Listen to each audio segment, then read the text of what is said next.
Hi friends, ఒక series చూడాలి, ఒక మంచి ఫీల్ గుడ్ సిరీస్ చూడాలి.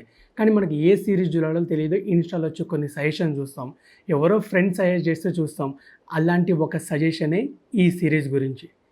When life gives you tangerines series name వచ్చేసి. సిరీస్లో చైల్డ్హుడ్ నుంచి సీనియర్ సిటిజన్స్ వరకు ఇద్దరు కపుల్ ఉంటారు. ఆ కపుల్ మధ్య జరిగే స్టోరీనే ఈ వెన్ లైఫ్ గివ్స్ యూ టంగేరియన్స్ అనే సిరీస్. ఈ సిరీస్ గురించి మాట్లాడుకుంటే యాక్చువల్గా ఇది కొరియన్ డ్రామా సిరీస్. నేనంత కొరియన్ డ్రామా సిరీస్ చూడను, నాకు అంత ఎక్కదు. ఎవరో ఫ్రెండ్ చెప్తే ఈ సిరీస్ చూడడం స్టార్ట్ చేసిన.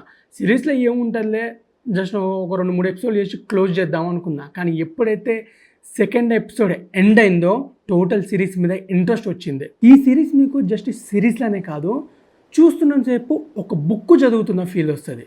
ఒక్కో చాప్టర్కి ఒక డిఫరెంట్ ఫీల్ ఉంటుంది, డిఫరెంట్ అట్మాస్ఫియర్ ఉంటుంది. ఈ మూవీలో ఒక మనిషిలో ఎన్ని ఫీలింగ్స్ ఉంటాయో ఆ ఫీలింగ్స్ని మన చుట్టూ ఉన్న వసంతాలతో కంపేర్ చేసి స్టోరీ చెప్తూ ఉంటారు. అంటే ఒక పోయట్రీ కానీ ఒక రైటర్ కానీ రాస్తే ఎలా ఉంటుందో ఈ స్టోరీ, ఈ సిరీస్ స్టోరీ కూడా సేమ్ అలానే ఉంటుంది. ఈ సిరీస్లో different kind of love stories ఉంటాయి, డిఫరెంట్ కైండ్ ఆఫ్ స్టోరీస్ ఉంటాయి.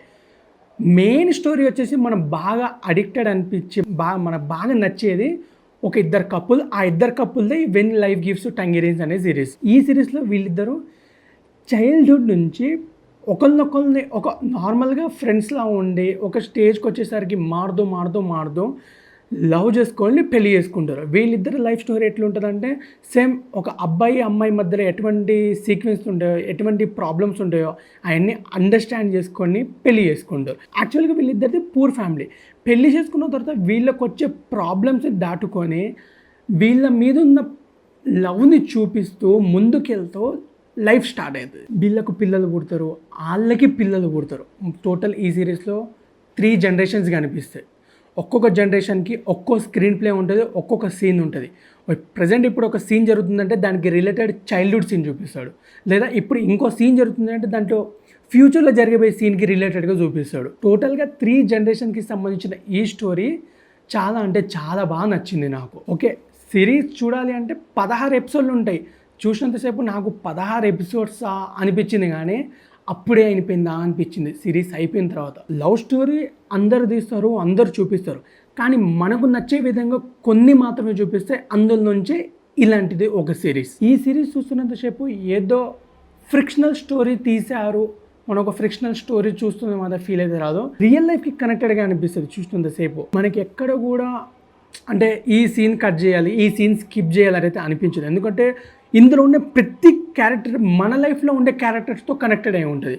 ఫర్ సపోజ్ మన ఫాదర్ కానీ, మన మదర్ కానీ, మన గర్ల్ ఫ్రెండ్ కానీ, మన ఫ్రెండ్ కానీ, మనం ఎలా అయితే ఫేస్ చేస్తూ ఉంటామో సేమ్ ఈ సిరీస్లో కూడా అంతే. ఇందులో బాగా నచ్చింది నాకు ఆ ఇద్దరు couple love story and father and daughter love story. Father and daughter యాక్చువల్గా తండ్రి కూతురు అనగానే చాలా ప్రేమ ఉంటుంది, కానీ ఈ సిరీస్లో చూసినంతసేపు నాకు చాలా ఎమోషనల్గా అనిపించింది. వాళ్ళిద్దరి మధ్య ఉన్న కనెక్షన్, ఫాదర్ అండ్ డాటర్ కానీ, ఆ మదర్ అండ్ డాటర్ కానీ చాలా అంటే చాలా బాగా అనిపించింది. ఇలాంటి ఫీల్ గుడ్ సిరీస్ మనకు చాలా దొరకడం చాలా రేర్. ఒకవేళ మీరు కనుక ఈ సిరీస్ చూడకపోయి ఉంటే నెట్ఫ్లిక్స్లో స్ట్రీమ్ అవుతూ ఉంటుంది, వెళ్ళి చూసేయండి. సిరీస్ చూసిన తర్వాత మీకు కనుక వర్త్ అనిపిస్తే ఇక్కడికి వచ్చి ఒక కామెంట్ వేయండి, ఎందుకంటే చాలా మంచి సిరీస్ సజెస్ట్ చేశాను మీకు. ఇలాంటి సజెషన్స్ ఇంకా వస్తూ ఉంటాయి, మీ సపోర్ట్ నాకు ఖచ్చితంగా కావాలి. ఈ వీడియో కనుక మీకు నచ్చినట్లయితే లైక్ చేయండి, షేర్ చేయండి, సబ్స్క్రైబ్ చేయడం మాత్రం మర్చిపోకండి. Thank you.